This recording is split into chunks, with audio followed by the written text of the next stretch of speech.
My best friend has always had a tendency to be attracted to men and has often stolen someone's boyfriend. During the time when we had grown apart, I got married due to a certain opportunity. However, a few years later, that friend of mine actually transferred to the hospital where I was working.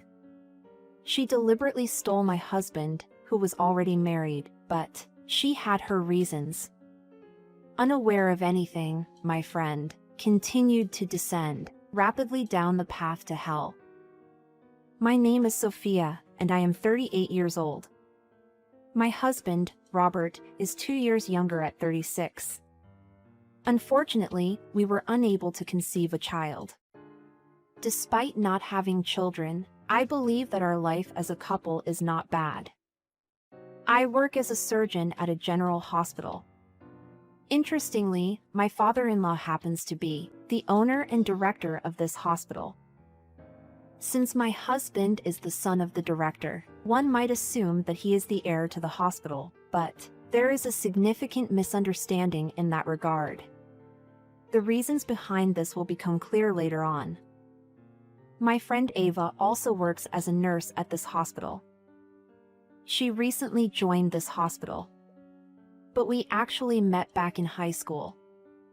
Ava and I were in the same class during our freshman year. We were both members of the same orchestra club and played the violin. Ava was really skilled at playing the violin, and she often helped me with the difficult parts. She was a caring person and was admired by her juniors. We entered the same university, with me studying medicine and Ava studying nursing. While we both studied diligently, we continued to be in the orchestra club together, just like in high school. After graduating from university, we grew a bit distant, but we still had dinner gatherings about once every 3 months, and our friendship continued. And since Ava transferred to the hospital where I was working, we started spending more time together, going out as a duo. So far, it seems like Ava and I have a very close bond. However, there was one thing about Ava that I wasn't satisfied with, and it was her tendency to be attracted to men. Ava is still single at 38. Whenever I had a boyfriend in the past, she would always aggressively pursue them and snatch them away from me. It happened in high school and college as well. When I was dating my current husband, she and I grew a bit distant. And since I kept my boyfriend a secret from her, I was able to marry my current husband. If Ava had found out about my relationship with my current husband, I don't think we would have gotten married. However, just because we got married, it was unwise to casually introduce my husband to Ava. To Ava, where the person was married or not, it didn't matter. Today, I was able to finish work right on time. Since I was able to leave earlier than usual, I decided to go to the city for some shopping. As I was leisurely window shopping, I spotted a tall man ahead. It was my husband. My husband is 6 feet tall, so it's easy to spot him in a crowd. Thinking he was shopping alone, I tried to call out to him, but it seemed like he was talking to someone. As I approached without saying anything, I realized that Ava was with my husband. I think my husband and Ava had met once before. Why are those two walking together so amiably? Is it because of Ava's bad habit? While thinking that way, I took a photo of the two walking closely together. I saw them enter a restaurant. I considered continuing to tail them, but since I was able to leave early, I didn't want to give up my time for myself, so I reluctantly left the scene. While eating dinner from my favorite takeout place, I waited for my husband to come home. It's past 8 p.m., 9 p.m., and 10 p.m., and there is still no sign of him returning. As I continued to wait, at 10:30 p.m., the front door finally opened.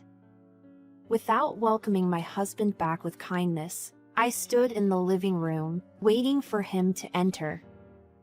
"I'm home," My husband came home with the same usual enthusiasm, and while I was annoyed by it, I asked him where he had been today. "Hey, Robert, where were you today? You came back pretty late."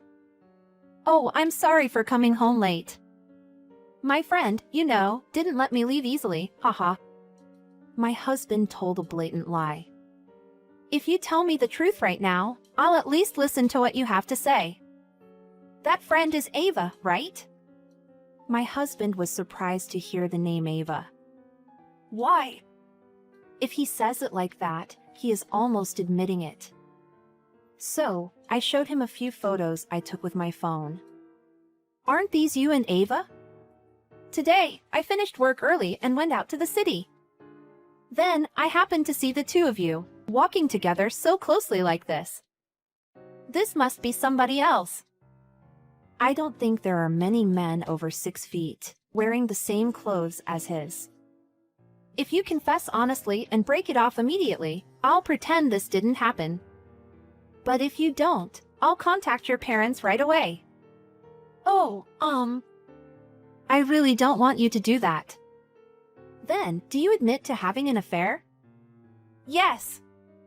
"Well, we could call her right now, but maybe we should have a written agreement, so we should meet her some other time." My husband agreed to that, and we decided to sleep for the night. A few days later, I invited Ava to my house. Of course, my husband was also there. Ava was excited to come to our house for the first time. "Wow, it's a luxury apartment, isn't it? The view is amazing, haha." Despite the fact that we were about to have a conversation about the affair, Ava was so cheerful. I couldn't help but wonder what was going on in Ava's mind. "Ava, stop staring outside, and come over here to sit." That's how the discussion began. I showed them the photos which I printed from my phone. "Are these Robert and you?" "Yeah, that's right. You were having an affair, weren't you?" "Well, to be precise, it was about to start. That day, we had a meal at a restaurant, and then we went to a bar for more drinks, Ava continued to talk. "It was a fateful encounter for us. You happened to meet Robert first, and you ended up getting married, but the truth is, Robert should have married me. Fate can be cruel, haha. Sorry, Sophia. I also believe that my encounter with Ava was fate." Both of them were so insistent on fate, it was annoying. That was my impression. Listening to two people over 35 years old constantly talk about fate is rather comical. Perhaps they finished saying what they wanted to say, and the two of them were about to leave the house. "Where are you going?" "Well, obviously we are going on a date. We could have gone on a date much sooner, but you called me over, so it ended up being this late." "Well, I might not go home tonight, haha." After she said that, the two of them left while clinging to each other. Late at night on that day, I received a message from Ava. The message included a photo of a hotel, where she would likely be with my husband. "I'm going to marry the heir of the General Hospital. He is too good for you, Sophia. I'm the one who is suited to be the heir's wife." Sigh, so she was attracted to his status as an heir. I wondered what would happen when she finds out the truth. I couldn't bring myself to talk about the truth at that moment, so I didn't reply to her message. A few days later, my husband, Ava, and I were called to the director's office. Because I had informed my parents-in-law that I had something to tell them about my husband. In addition to my parents-in-law, Mr. Thomas, my father-in-law's acquaintance who is a lawyer, was also present. They probably thought they would need legal advice. By the way, my mother-in-law is the head nurse, the director of nurses at this hospital. The first one to speak was my father-in-law. "Robert, are you planning to divorce Sophia and marry the woman over there?" "Yes, her name is Ava, and she works as a nurse at this hospital." "I heard that from your mother and Sophia." She seems to be good at work, but I heard that she fools around with men. Isn't that a misunderstanding on Sophia's part? If that's what you want to believe, it's fine, but I trust what Sophia says. And you, was it Ava? Do you really intend to marry Robert? Ava was taken aback when he suddenly started talking to her. She hesitated for a moment, but quickly regained her composure. Yes, I genuinely want to marry Robert. I'm well aware of his infidelity, so today I brought the consolation money. Saying so, she handed me an envelope that seemed to contain the consolation money. I'm giving you $1,000 as consolation money. Receive it with gratitude, haha. With this, I'm getting closer to marrying the wealthy heir, she said triumphantly in my ear. Perhaps the lawyer, Mr. Thomas, overheard that, and the two of us burst into laughter. Ava seems to be oblivious to the truth, as well as the standard rate of consolation money. After a moment of laughter, Mr. Thomas began explaining about consolation money. Regarding consolation money for infidelity, even if it doesn't lead to divorce, a minimum of $5,000 is usually required, and the average is around $10,000.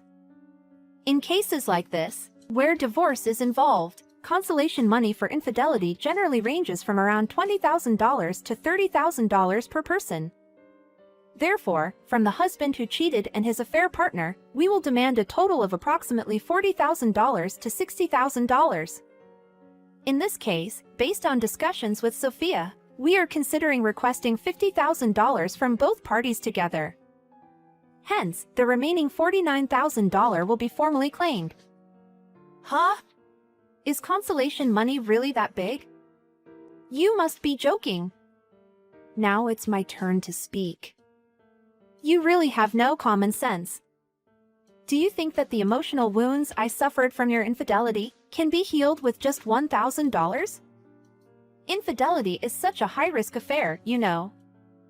This is what happens when you start having a love affair, without thinking much of it. I thought she became meek after hearing what I said, but Ava still maintained a strong attitude. Well, we'll pay $50,000 or whatever. After all, Robert is the heir to this hospital, right? You can easily afford to pay around $50,000, can't you? Ava looked at her husband as she asked. However, she couldn't get a favorable response from my husband. About being the heir. My husband's response was evasive. My father-in-law spoke next. Ava, it seems you have some misunderstandings. The heir to this hospital is Sophia. Huh? Wakana looked as if she couldn't understand what was being said. But Robert is the son of the director, right? That's true, but Robert doesn't have a medical license. Huh? Ava exclaimed. Ava, do you really not know anything? Somehow, I started to feel a little sorry for Ava, because this means that my husband hasn't told her anything. To make Ava understand, I began to explain step by step. First, let's talk about Robert's background. He attempted the medical school entrance exam for 3 years. Ultimately, he couldn't pass. After that, he took the entrance exam for nursing program, and he passed, so he enrolled in the nursing program. However, after attending for 6 months, he realized it wasn't suitable for him and dropped out. He spent 1 more year studying independently and attempted the medical school entrance exam again, but he did fail this time as well. After that, he remained unemployed and became a NET. Moreover, it seems that he has recently become addicted to gambling, and he would ask me for money every day. Perhaps he may have taken on debt for gambling. There's no way a NET like him can become the successor of the hospital. Well, if he had studied business administration, and he had been involved in managing the hospital, he might have been able to do a decent job. However, he didn't want to study anymore, and he gave up on everything and became a NET. Now, do you understand what Robert's background is like, Ava? I understood his background. Then why did you marry Robert, Sophia? Let me explain, said my father-in-law. It was me who told Sophia that I wanted her to marry my son. I've been contemplating the future of the hospital, and it has always been my hope to provide medical care while understanding the patient's feelings. That's the reason why Sophia was a perfect fit for those criteria. She always strives to help patients without abandoning anyone. She also has a good reputation, and she is trusted by the many nurses who work at this hospital. Isn't that right, Margaret? My father-in-law asked. My mother-in-law responded. Yes, that's true. She is friendly and reliable in times of need. Doctors like her earn the trust of the staff as well. So that's why I asked Sophia to marry my son and take over this hospital. That idea won't change, even if Sophia and Robert get divorced. I'll do whatever I can, even go through an adoption process, to entrust this hospital to Sophia. If you want to marry Robert, you sold support him, Ava. We have no intention of taking care of Robert any further. My father-in-law said firmly. I was deeply moved by the trust one received from my father-in-law, but Ava's face turned pale and she trembled. I decided to get back at them a little. I mean, Ava, even if Robert is a NET, you're still going to marry him, right? Because you both called it a fateful encounter. You've been going on and on about destiny, so take responsibility for your own words, I said. Ava's face grew even paler in response to my words. I also addressed Robert, who remained silent. Robert, your destiny is turning so pale like that. Don't you want to help her? Your destiny is suffering, I said. But even if I said that, there was nothing my husband could do. After all, Ava had to take in Robert, who was neither employed nor the successor. The two remained silent, bowing their heads. Then, my lawyer, Mr. Thomas, delivered an additional blow. Robert, you've used the hospital's money, haven't you? This was news to me as well. But indeed, I had been curious how he got the money for the dates with Ava. I couldn't imagine that Ava had paid, and Robert hardly had any money because of gambling. In that case, he might have used the hospital's money. Robert, is it true? My father-in-law showed the most surprised expression of the day. Answer, Robert! My mother-in-law also seemed angry. My husband didn't say anything. It became a moment of silence for a while. It was I who couldn't stand it anymore. Robert, answer properly. Did you use the hospital's funds for the sake of your dates with Ava? Perhaps he realized that he couldn't get away with "I have no idea what you were talking about." My husband finally started talking. I took it. What did you use it for? As you said, it was for the date funds with Ava. Anything else? There must be more, right? I'm sorry. I used it for gambling, too. With this, the evidence was obtained. In fact, I had been recording everything on a voice recorder as a precaution. Since my husband confessed to using the hospital's funds, I decided to submit this recording data as evidence and file a report with the police. Regarding these matters, I decided to seek the assistance of my lawyer. In the end, I heard that about $10,000 of the hospital funds was used. This is to be returned separately from the criminal penalty.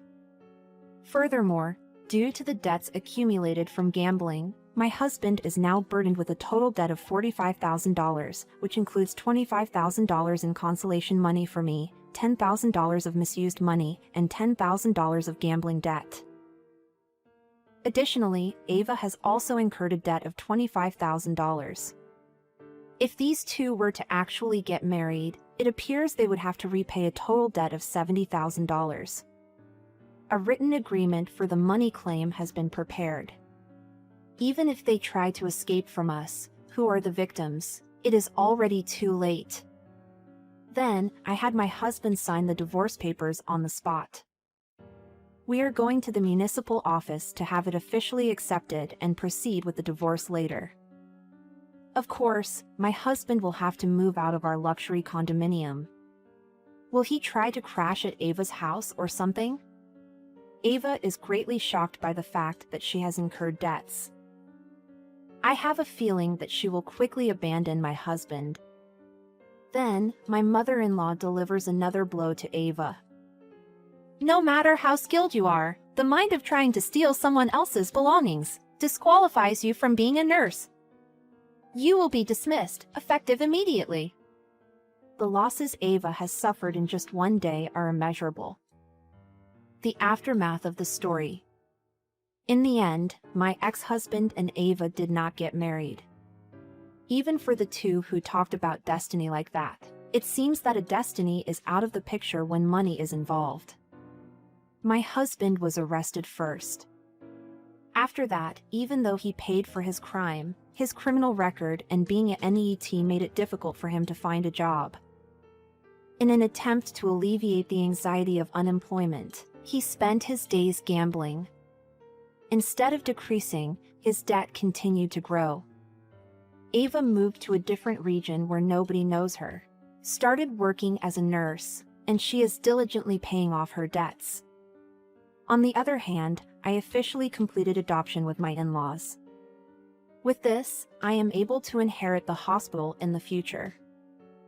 I will continue to work sincerely with patients and do my best to create a comfortable working environment for our hospital staff.